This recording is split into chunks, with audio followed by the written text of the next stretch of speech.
ევროკავშირი საქართველოში რამდენიმე პროექტს დააფინანსებს, მათ შორის საპროფესიული განათლების სექტორის მხარდაჭერა, რისთვისაც ორგანიზაცია 19 მილიონ ევროს გამოყოფს. შესაბამისი ხელშეკრულება დღეს ევროატლანტიკურ სტრუქტურებთან ინტეგრაციის საკითხებში სახელმწიფო მინისტრმა გიორგი ბარამიძემ ევროკავშირის დელეგაციის ხელმძღვანელ პერ ენკლუდისთან გააფორმა. პირველი ტრანში 6 მილიონი ევროს ოდენობით მიმდინარე თვეში გადმოირიცხება. დღესვე ხელი მოეწერა საჯარო უწყებების დაძმობილების პროგრამასაც, რისთვისაც ევროგაერთიანება 8 მილიონ ლარს გამოყოფს. შეთანხმება საქართველოს სახელმწიფო უწყებების გასაძლიერებლად საექსპერტო დახმარებას გულისხმობს. 2009 წელს ევროკავშირი თანხა-სასურსათო უსაფრთხოების პროგრამისთვისაც გაითვალისწინებს.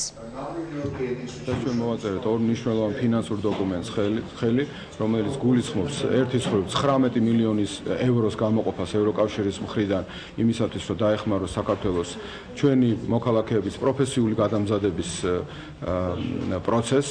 მეორე დოკუმენტი, ფინანსური დოკუმენტი გულისხმობს 8,4 მილიონი ევროს დახმარებას საქართველოსათვის, რათა განხორციელდეს ეგრეთ წოდებული ტვინინგის პროექტი. დღეს ძალიან მნიშვნელოვან ხელშეკრულებებს მოეწერა ხელი. ევროკავშირის დახმარების ძირითადი ნაწილი საბიუჯეტო პროგრამებზეა გათვალისწინებული, რომელიც მიზნად ისახავს სახელმწიფო ბიუჯეტის პირდაპირ ფინანსურ მხარდაჭერას საქართველოს მთავრობასა და ევროკომისიას შორის შეთანხმებულ პრიორიტეტულ სექტორებში.